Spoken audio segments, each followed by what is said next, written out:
Well, hello there, everyone. This is Mazske Finance coming to you from my dock here, sitting over the water. It is Friday, November the 4th, 2022.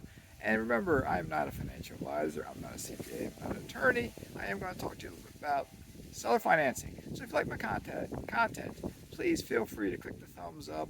Please feel free to subscribe. I need more subscribers. And comment, please. I always love comments. Ask any questions you want. I'll try to answer you in the comments or in a video like this was something someone asked me the other day. Seller financing. All right. I have used seller financing 9 times. It was from a gentleman up in Northwest Indiana. Okay. I found out about him from one of my contacts. Networking. We've talked about networking before. You got to network. You can't just say, oh, I want to invest in Omaha, Nebraska, and boom, go buy a house and find your team. You gotta network to make your contacts, get boots on the ground that you trust. Not just contacts, it has to be people you trust. That takes time, okay? I have my boots on the ground there. I trust them. All right, so when they told me about this gentleman one time, he was a veteran real estate investor.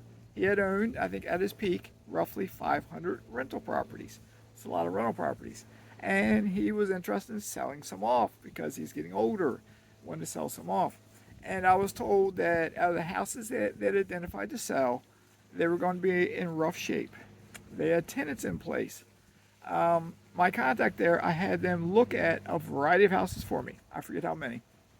I ended up identifying 9 houses based on the price, based on the current rent, based on what my contact told me it could potentially rent for, and then based on also from my contact did a walkthrough of all the houses, gave me a rough estimate of what kind of work it would need. That even though a tenant was living there, what it would need when that tenant moved out, or at some point, depending on what it was. Some stuff was like had to be done ASAP, which was done even before I bought it because it was like safety violations. Because the owner was only putting band-aids on stuff. He wasn't repairing stuff properly. Okay. So the prices though were under market value, but they needed work. So at the time I knew the work might cost $10,000, $15,000. Now it might cost more. I knew the houses when they were repaired might appraise 30, 40, 50, 60,000 higher. I was told market the rents, whatever it was rented for, I was said rents could probably go up anywhere from 100, 150, 200, $250, especially once it was rehabbed. Okay, so anyway, I bought 9 houses. I'm gonna run down some numbers real quick with you. Okay, all right, these 9 houses, they're not in any particular order, but the cheapest one, I got it for a price of $33,900. All right. Now, with this being said, I use seller financing for all of them. The gentleman, like I said, was a grizzled real estate veteran. Okay. He knew what he was doing. He was willing to do seller financing, but he said he wanted 15-year payoff, 15-year amortization because he was older. He said in 30 years he'd be dead. He wanted to get the money before he died, so he said 15-year amortization. When I ran the numbers at 15-year amortization, putting 20% down, they didn't work. My positive cash flow was like 100, 110, 120. And I said, this was back in 2019.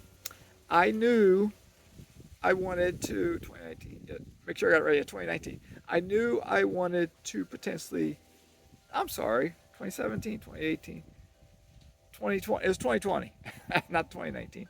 Yeah, because I moved here in 2021. It was 2020 I bought these houses. I knew I wanted to move to Florida, all right? I knew I needed better cash flow from these 9 properties to afford to live down here. That 100 some wouldn't work, and I was like, man, what do I do? I have my cashback refinance going to give me $65,000. That is enough to put down payments on these 9 houses, but it won't work. And if I don't buy them from him, if I buy off the MLS, they cost more. I wouldn't be able to get 9, and it still won't work. I wouldn't be able to get down to Florida. So I thought about it. An idea hit on me. I don't know how I came up with this idea, but I came up with ideas, and I called him, and I offered this to him. And I explained why. And the offer was, instead of his interest rate, I'll tell you his interest rate, it was 4.9%. He wanted 20% down. He wanted 15-year amortization. So I said, what if we do something like this? I explained my situation. I said, hear me out, sir. I said, what if we do 30-year amortization, all right, And you'll still get your monthly payment. You get your 20% down, and at the 15-year mark, at 15 years, I will give you a balloon payment of whatever amount I owe to pay off the balance of that mortgage. Look at any mortgage, run any mortgage calculator. At 15 years, you haven't paid off half the house. You paid off, I don't know what the percentage is, but you've paid off 30% of the mortgage, maybe. I don't know. I'm just guessing. So I knew it'd be a chunk of money. All right, but not a huge chunk of money. But I had 15 years to figure it out. And we had agreed there's no prepayment penalty. If I wanted to pay extra any given month, I could pay extra. If I wanted to pay them off in 2 years, I could pay them off, et cetera, et cetera, et cetera. Okay? So when I bought these, the first one I'm talking about was $33,900. I'll run down some prices. I'm gonna give you some numbers and some ranges. That was the cheapest house, $33,900. Another one was $39,250. Another one was $41,750. $43,150. $44,250. $49,100. $49,125. $49,200. And $50,000. $50,000 was the most expensive house out of these 9 properties. So the low end was $33,900, the high end was $50,000.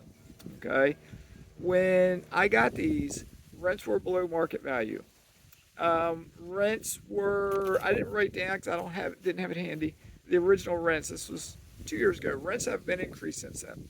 Some tenants moved out as in the last 2 years, and we rehab places. When I rehabbed them, they were a little costly. All right, but then by doing that, rents would go up. I think off the top of my head, the most highest rent was $800. I think the cheapest rent was $600. That house for $33,900, that rent was $600. It was, yeah, it was. That was my cheapest rent. So the range was $600 to I think $800, $775, $800. That range right there. All right. Now the cheapest rent is one house. I still got the same tenants in it. It's one that costs $39,250. We've bumped the rent up to $725 over the past 2 years. So it started off probably at $650, $675. The tenant is an elderly couple. They've been in the house for 20 plus years. Money's tight on them. I'm not going to push them out. We do like a $25 increase every year. And maybe they'll decide to move out one day, or maybe they'll die first. I don't know. At such a time, because it'll require it to be completely renovated at that time. Okay. Other rents, the $600 rent, that tenant moved out earlier this year. We rehabbed it, and that rehab, it was extensive, but it wasn't major stuff. It was $10,000, $11,000, $12,000, somewhere in there. It might have been 12-ish. All right. The rent now is $950. I didn't have the cash-on-cash returns the day I bought them. The cash-on-cash returns the day I bought them, I think the lowest was 20%. The highest was around 30. Okay. Give you an example. That one that's $33,900, that's now rents $950. Cash-on-cash is 41% for me. All right. I like that number. All right, I'm gonna give you an example of another one. My house that cost $49,200. That was the second most expensive one I bought. When I bought that, rent was probably $750, $775. That house a year ago, before prices really started going up, got renovated. That renovation, the tenant moved out. We rehabbed it. That was $11,500 to rehab that house. All right, it was a couple $100 after that. Something I got missed. It was like $11,800 to rehab that entire place. Rent was, say, $775, $800. We'll say it's $800. Now rent is $1,250. All right. What I did though with this house, this is the only house I've done this with. Just several months ago, I did a cashback refinance on it, and I knew by rehabbing it, it had gone up in value. I was thinking 90, 100, 110, 120, something like that. And I said, I needed cash. I was like, I'll pull some cash out. And it came back, and the appraisal came back. Remember, I bought it for $49,200. I put $11,800 into it. That's $59,60, low 60s, right, to buy it. Seller financing, you pay less money in closing costs because you're not using a bank, all right? So, but it appraised at $160,000. What I decided to do was take out almost the maximum cash I could. I took out roughly like $51,000, and The mortgage is, I didn't write down, 93,100, I think it was, something like that. And the interest rate was higher, 6.5. That's what the interest rate was, 6.5. It was 6 months ago, maybe 5 months ago. So this dropped my cash on cash reserve, my cash on cash return. This is my lowest one of all my houses. It dropped it to 9.55% cash on cash. Positive cash flow is $180. I would never buy a house that low unless I knew there was like rents could be put up $500 or some big number. But in this case, I was willing to do it because that $51,000, I put that into buying mineral rights acres, and I bought 4 maybe positions. If each one, the cash flow of each one will make up for this missing cash flow. Okay.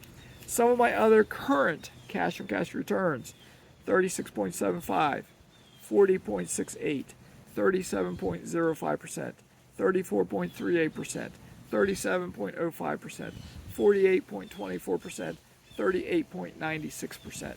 Okay, that's after doing some other rehabs, so spending additional money, and that's after rents going up. Remember when I bought them, they were in rough shape, and rents were $200, $300, $400, maybe even $500 lower than what they are now. Okay, if you could figure out who this gentleman was, because you don't have the contacts I do, it's in Northwest Indiana. If you can figure him out and buy from him, fine. I recently have gotten a spreadsheet from him with more houses for sale. He's caught on to market values going up. I'm not buying any more from him currently. I'm not saying I never will. You never say never. But the houses have gone up in price, $20, $25, $30, $40, $50,000. They still need extensive work. Helicopter pilot Caleb, a buddy of mine, he bought houses from the same gentleman. He told me just recently he has 2 houses, tenant turnover, need to be rehabbed. Estimates, prices have gone up. One house is like $20,000. The other house needs more stuff. It's like $30,000. All right. So my other rehabs, I just rehabbed another house that I did it this year, this summer. It was renting at $800. Now after the rehab, it's renting at $1,100. So the rent went up $300. The rehab on that one cost me $12,000, I think. All right, let me think what else I've rehabbed. I told you about the one, my cheapest house I rehabbed for like 10, 11, 12. I've put $5, $6, $7, $8,000 into several other houses. Not rehabs per se, but one house needed a roof, and different houses need different things. I have had tenants move out, and probably half the houses, 4 or 5 out of 9 houses, tenants have moved out of 4 or 5. We've done more extensive rehabs on them. If tenants are still living in there, we fix what we can while they're still there. If it needs a roof, yes, we're going to put a roof on it. If it needs painting, and the tenants messed it up, we're waiting until they get out. I'm trying to think. We haven't evicted any of the original tenants, but one was kind of pushed out. Okay. So a reminder now to the other 2 folks who bought seller financing houses, or if you're in my mastermind group and you have paid cash for a house in that area, you pay property tax twice a year. Okay. The fall property tax is due next week. All right. So if you're like me and you have seller financing houses, you got to pay your tax and insurance. If you're like me and you've paid cash for any house up there, you have to pay your taxes and insurance. Don't forget to pay your second installment if you haven't done it. Okay? So there's your reminder. All right. Y'all take care. This is long enough. It'll take an hour for this thing to upload. So take care. Stay safe in all you do. As of yet, I don't have internet service back. We'll see. I think they're saying possibly late February, so I might go with an alternate company. Take care. Mazske signing out.